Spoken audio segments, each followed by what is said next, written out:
po kigudde waani okujja n'abatema ente zisukka mu 8 n'emu ate olunaku oluddako ne mujja ne mugittira ddala. Abantu ab'ettima balumbye faamu y'omugagga omuli ente ne bazitematema saako n'okusaawa olusuku lw'amatooke ge ne babisaanyawo. N'ensanga ente ze nabazeeko nga ziriŋŋanga 7 ku 8 nga zaatemeddwa ekintu ekyantiisizza ennyo.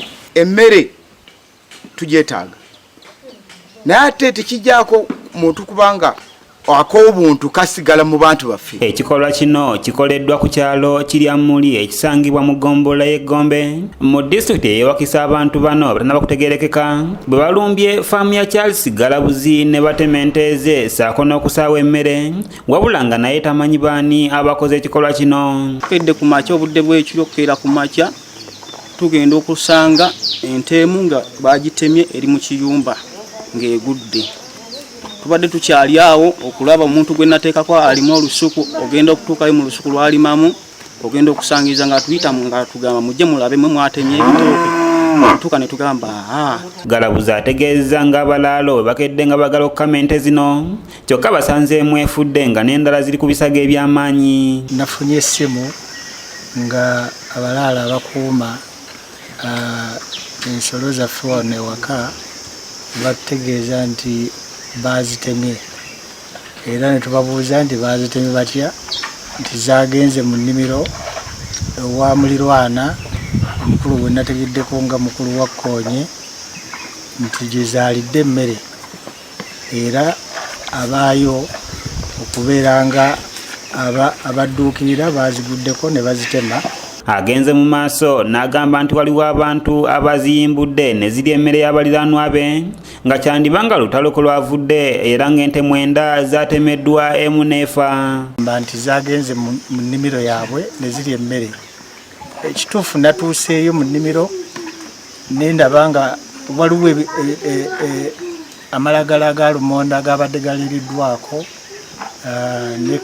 ne kasooli. Abakoze ekikolwa kino tekyabamalidde bakkidde n'olusuku olw'ebitooke bya Galabuzi ne balusaawa lwonna. Ssaawa za jjo obudde obw'ekiro ssaawa 4:00 twabadde kabalaza embwa ng'ekaaba emanju w'ekiraalo yakaabye paka nnyo misinde ne zigenda nga zimugoba paka eno waggulu.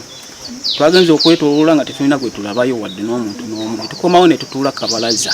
Yasiini Golola omulaalo agambye nti embwa yawoganya ekiro kyonna kyokka bwe baafulumya wabweru nga mpaawo kye balaba. Ssaawa 4 kutandika ne ssaawa 4 embwa yatandikidde okuboggula. Tubeera wabweru. Twagenze okwebaka ssaawa 5 kitundu kuyingiramu. Ng'embwa esiriikiriddemuko. Abatuuze bavumiridde abantu abakoze ekikolwa kino ne bategeeza nti nabo balina ente naye ziri ebintu by'abantu wabula ne batuula ku mmeeza emu ne bateesa. Ffenna tulunda era ebisolo tubirina era tewaliyo omuntu akeera ku makya n'akkiriza ekisolo ekigenda mu mmere ya munnaffe oba omulirwana we. Titugaana ebisolo bibadde bijja biwagula ne bigenda mu balirwana ne biryayo emmere ng'ensonga eno era bweri. Ebikolwa nga bino si bikolwa bya mu bantu. Ente ng'ezizza omusango kuba tukimanyi bulungi nti kisolo.